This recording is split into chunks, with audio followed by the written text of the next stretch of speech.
নমস্কাৰ, আসসালামু আলাইকুম। বিলাসীপাৰা আঞ্চলিক ঈদগাহ তৰফৰ পৰা সমগ্ৰ ৰাজ্যবাসীলৈ সমগ্ৰ বিশ্ববাসীলৈ ঈদৰ শুভেচ্ছা জ্ঞাপন কৰিছোঁ। আৰু যিহেতু 7 তাৰিখে গোটেই বিশ্ববাসীৰ লগতে আমাৰ অসমৰ বিভিন্ন প্ৰান্তত এই ঈদুল আজহা উদযাপন কৰা হ'ব, তাৰ সমান্তৰালভাৱে আমি বিলাসীপাৰা অঞ্চলৰ যি বিলাসীপাৰা আঞ্চলিক ঈদগাহ সমিতিৰ তৰফৰ পৰা আমি বিলাসীপাৰাৰ এই সম্পূৰ্ণ ঈদগাহ আৰু এই বিলাসীপাৰা অঞ্চল আমি সজাই পৰাই তুলিছোঁ, এক আনন্দময় পৰিৱেশৰ সৃষ্টি কৰিছোঁ। আমি বিভিন্ন কাৰ্যসূচী এইবাৰ আমি ঈদ উদযাপন কৰিম। ঈদৰ নামাজৰ বাদেও আমাৰ বিভিন্ন ধৰণৰ কাৰ্যসূচী আমাৰ ইয়াত আছে, যেনেকৈ ৰাতিপুৱাৰ ভাগত আমি ফজৰৰ নামাজ পঢ়াৰ পিছত গোটেই বিশ্ববাসীৰ মংগলৰ বাবে আমি সমূহীয়া দোৱা কৰিম। তাৰ পিছতে আমি বৃক্ষৰোপণ কৰিম, তাৰ লগতে চাফাই কাৰ্য আমাৰ থাকিব, সেইটো সদায় থাকে। তাৰ লগতে বিভিন্ন ধৰণৰ শিক্ষামূলক বা বিভিন্ন ধৰণৰ সজাগতামূলক কিছু বক্তব্য থাকিব।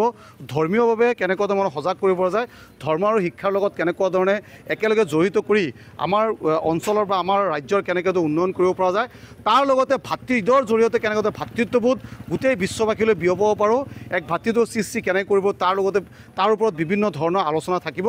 তাৰপিছত সমূহীয়া ঈদৰ নামাজ থাকিব।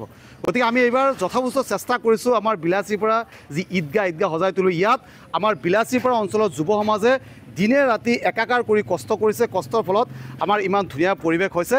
যিখিনি ব্যক্তিক দেখিছে, ইয়াৰ পিছতো আৰু বহু যুৱক বিলাসীপাৰা আছে যিসকলে বিভিন্ন ধৰণে আমাক সহায় কৰিছে। বিলাসীপাৰাৰ এই যুৱকৰ বাহিৰেও আমাক মানসিকভাৱে পৰামৰ্শ দি শাৰীৰিকভাৱে বিভিন্নজনে সমগ্ৰ বিলাসীপাৰা অঞ্চলৰ সমগ্ৰ ৰাইজে এইবাৰ আমাৰ লগত সহযোগিতা কৰি এক পূৰ্ণাংগ ঈদৰ এটা ৰূপ দিবলৈ বা ঈদগাহৰ ডেকৰেশ্যনৰ ৰূপ দিবলৈ আমাক সহায় কৰিছে। অসমীয়া ৰাইজক আমি আমাৰ তৰফৰ পৰা ঈদুল আজহাৰ আকৌ এবাৰ শুভেচ্ছা জ্ঞাপন কৰিছোঁ। এই ঈদে আমাৰ সমগ্ৰ বিশ্বত আমাৰ ৰাজ্যত এক ভাতৃত্ববোধ সৃষ্টি কৰক। এই ঈদৰ জৰিয়তে গোটেই বিশ্বত এক মংগলময় পৰিৱেশৰ সৃষ্টি হওক, শান্তিৰ সৃষ্টি হওক, এয়া আমি ঈদ উদযাপন সমিতিৰ পৰা আমি কামনা কৰিছোঁ। আৰু সকলোকে আমন্ত্ৰণ জনাইছোঁ, আপোনালোকে আমাৰ এই ঈদৰ এই বিলাসীপাৰা ঈদৰ যি আয়োজন, এই আয়োজন আপোনালোকে চাই যাওক। ঈদৰ নামাজত অংশগ্ৰহণ কৰক, দোৱা প্ৰাৰ্থনাত অংশগ্ৰহণ কৰক।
হৰুন